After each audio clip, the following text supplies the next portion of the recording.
o pai da Pagu, então, proíbe a filha de encontrar o Oswald e diz que eles somente se encontrariam no dia do casamento.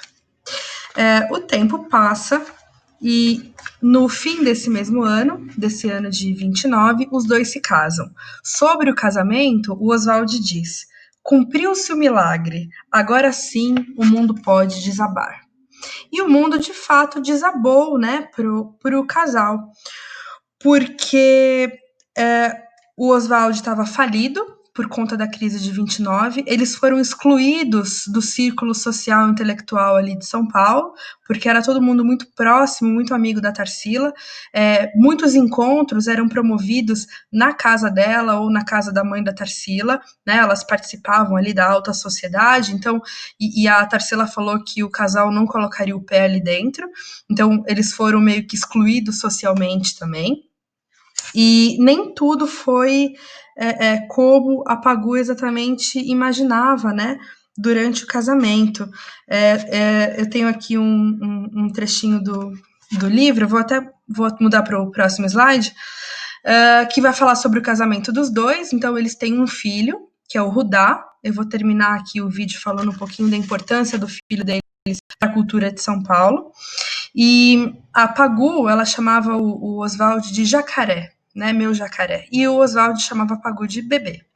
E aí o Oswald chega para Pagu, isso aqui tá aqui no livro, e fala assim: bebê, eu quero que o nosso casamento seja um casamento livre, um casamento sem hipocrisia, sem compromisso, né? Ou seja, ele chega para Pagu e diz que ele quer se desconstruir das amarras da monogamia, que ele quer um relacionamento verdadeiro, né?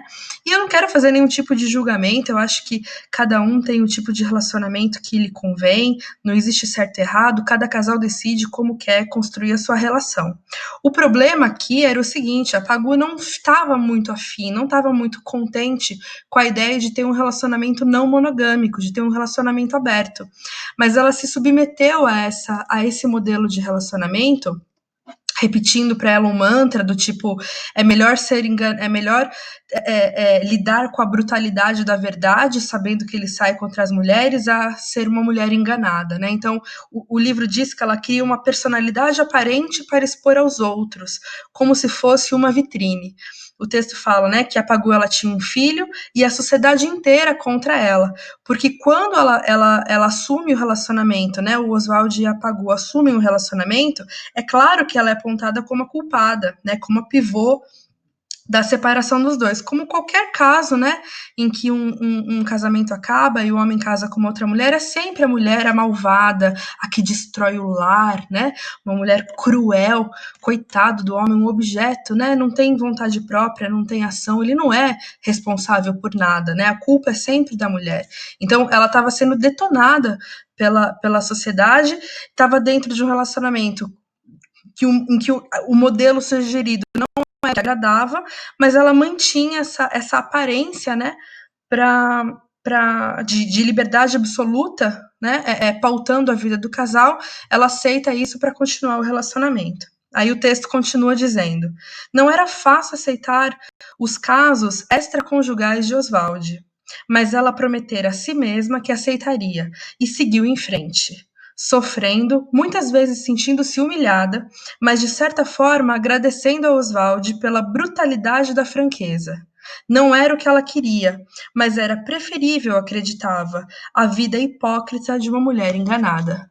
Ou seja, melhor ficar sabendo que o seu marido faz a estabelecer uma relação de engano, estar numa posição ali de uma mulher enganada. Claro que esse casamento não dá certo, né? Ele não vai, ele dura alguns anos, mas eles se separam posteriormente. E o filho deles, né, o Rudá, Rudá é um nome indígena, representa um deus tupi, né, o Rudá Galvão de Andrade.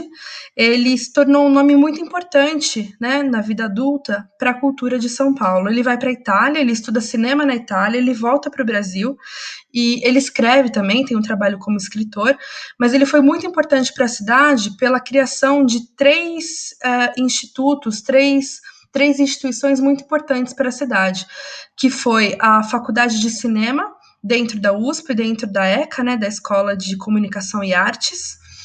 Ele também foi responsável pela organização e criação da Cinemateca Brasileira, que fica aqui na Vila Mariana, uma instituição muito importante também para a cultura de São Paulo.